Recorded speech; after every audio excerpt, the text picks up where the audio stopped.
jiif caaqil aadan afqaloocsho oo maanta warfidyaanada kula hadlayay gudaha magaalada Boorama ayaa markii ugu horeysay waxa uu ka hadlay mudaharaadada ay ku baaqeen mas'uuliyiinta xisbiyada mucaaridku sidoo kalena waxa uu fariimo kala duwan u diray shaxa madaxweyne ee xisbiga mucaaridka ee wadani Cabdiraxmaan Maxamed Cabdilaahi Ciro wuxuuna yiri labada xisbi mucaarid waa laba xisbi qaran weey qarannimadana waxay ku yihiin dhaliisha dawladda xisbiga marka talada haya daliil wuxuu leeyahay inay sheegan way banaan tahay niyo waana qodob muqaddis si ay ka talada hayayna daliishan u toosiyadii laakiin waxa dhacday nimayahow oo habeenadan ii muuqda waa niyo shalay markii la iga helay waad ii dhimateen maantana 20 kale hadintaan ee soo baxa waa shacabkay qusaysaa waxay qusaysaa uqaasha dhaqanka waxay qusaysaa kelmadaasi madax dhaqameed oo dhan salaadiin ilaa boqorro ilaa caaqilada anigu ka caaqilahan shacabka waxaan leeyahay inni dal maaha mudaharaad la soo yaacayaaco oo mogtahay magaalooyinka yaaca la yiraahdo dan shakhsiinaya yuna weelniga dhiman weelniguma dhalinaya qarankan uu soo dajirsaday inna kaale haddaan shacabkiina inna kaale waxaan leeyahay in qodobka mudaharaadka waxaan leeyahay hal laga daayo ummadda hal laga daayo nin jecel baa ku dhimanaya ka daysta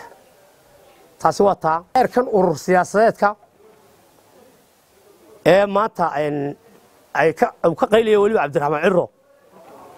Ciro ilaaha nafta ku galiya kugu dhaariye ma uduubin basharay u deeday gudoomiyaha baarlamaanka ahayd adiga ansixiyay adiga oo gudoomiye baarlamaana ansixiyay in urur siyaasadeed ururada la furo xisbiyada urur siyaasadeed koon la furo ninkii ansixiyay adu waxa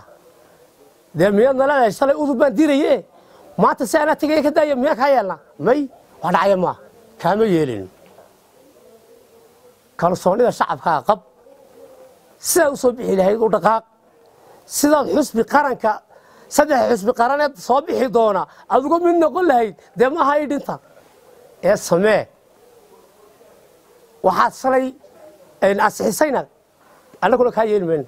shacab weynaha Soomaaliland ku soo socotayna kama yeelay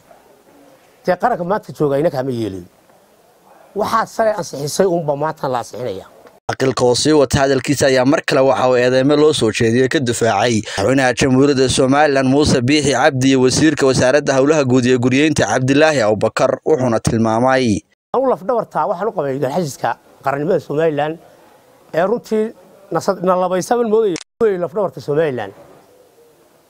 laakiin lafta koowaad ee soo raacdaan moodayay maanta se waxa ka muuqata kolkay laba inaan dhaleen oo abtigu yihiin daba kaceen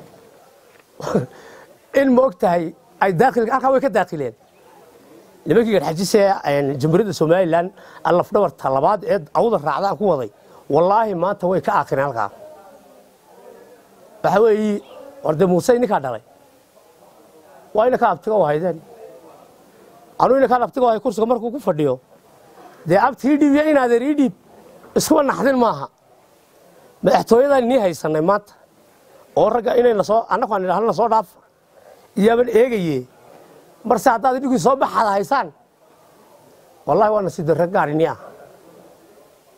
waa kale halkan nasiib darro isla ku dhacday oo leeyahay anaka ku og laakiin oo isna laba daba kacay seeri bariyaani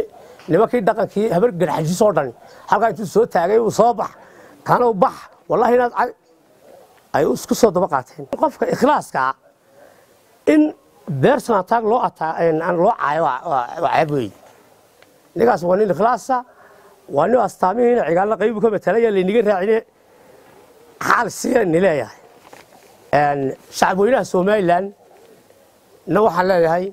waa nabadgelyada way soo jirsatay nina laga barayo inay ka qabiiladii oo bilowno baahay hebel bilownayna inaga nagu guul darrata waxa soo sano caalamka soo daawasiinay waxa weey nabadgelyada qarannimada hal wada dhowro hareeyaa ka jirano ninka dhakayska baxay waa bakay la galeen annaka diyaar ah qodobka kale waxaan leeyahay waa markaygii nimankan habraha beesha dhexe ee dawladda wada leenahay niyo malaha markayga waxa ku jirtay in war maanta waa markayga iiga kax haddaad iga kici weydo waa dagaalamaynaa balaa waxa ku jirta shirki qaaxaade shirki burcaana kuma jirin kii awrtayda ku qalay awdalna kuma jirin ee dawladdu ku dhalatay in cod lagu kala qaado ku jirtay cod in lagu kala qaado waxaan ku soo hana qaadnay ku soo dajirsanay weeyaan